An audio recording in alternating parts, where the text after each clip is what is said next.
We are in April 2022, and today we can of course only discuss these topics against the backdrop of the current situation. It is a terrifying situation, both for our topic as well as in general. It's a situation where we've had 2 years of a pandemic, which for many of us meant that our work lives and sometimes even our private lives were shifted to the digital sphere. The digital sphere does have many advantages, such as a lot of us being able to continue working. It also has disadvantages because it facilitated sexual exploitation, also as a result of human trafficking, and possibly, that is something we're going to discuss in the following 2 days, has given further rise to it. Digital exploitation has happened before, but seems to have risen to new heights.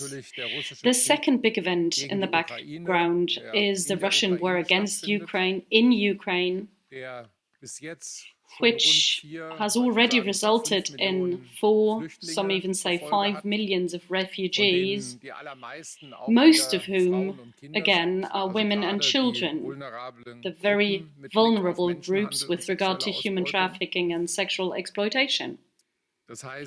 Which means it is something that, in any case, did not help to fight those crimes, but rather gave rise to new questions and dimensions. I am very happy that we have participants from Ukraine here today. As a representative, I would like to name Mykola Kuleba, former ombudsman, for this topic in the Ukrainian government. The Konrad Adenauer Foundation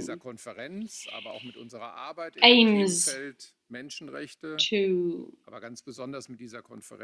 use this event and its work in general to raise public awareness, but also, and that is something that is very important to us as a political foundation, to support politicians in taking the right measures in order to fight the crime, to fight this violation of human rights and to end this violation of human rights.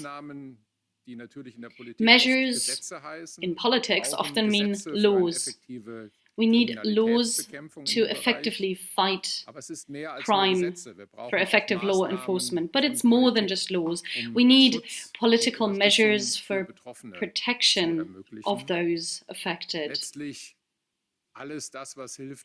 Anything that helps solve, fight, and end this problem of sexual exploitation and human trafficking, anything is welcome. And we hope that at this conference we can develop solutions for politics. And I'm therefore very grateful that we also have various political representatives at this conference.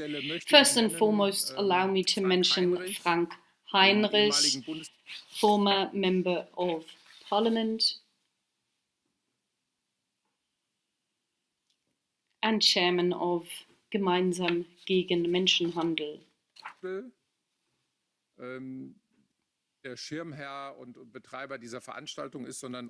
Who is not just the patron of this event, but also a long-term partner. There are other members of parliament, Elisabeth Winkelmeier-Becker, who will be here this afternoon, Leni Breimeyer tomorrow, and Johan Büsen is a member of the Swedish parliament, who will certainly shed light on the Swedish perspective, which is very interesting with regard to prostitution, namely the Nordic model. I would also like to thank our cooperation partners. Gemeinsam gegen Menschenhandel, I mentioned them before. It's the 4th time that we're doing this conference together. Mr. Haimowski is representing the organization here today, and a lot of you know them already. For us, us, this is a very important opportunity to meet our goals, namely to raise awareness in the public rather than just remaining in the academic sphere. For the second time, we have another partner in the Office for Democratic Institutions and Human Rights of the OSCE, ODIHR, in Warsaw. Ms. Katerina Ryabiko is here today. I think she's going to be with us online in a moment. I would also like to thank all of you in person who helped to organize both the conference and the exhibition here at the Academy. It's called I Am Her Voice. On behalf of my team, I would like to thank Oliver Ernst from the Adenauer Foundation and Tatiana Kotliarenko from the ODIHR and their respective teams. Finally, I'd like to thank all of you who are present here today, as well as those who are joining us from their homes in front of their screens, who are taking the time for this very important topic, who are working in this field, because I think we're all convinced that this is both a useful as well as a necessary task. And I hope those 2 days of conference will make a contribution, on the one hand, to us making progress and presenting solutions to politicians, but also for you all who are so personally involved to gain new idea, new courage to keep fighting for the rights of persons involved.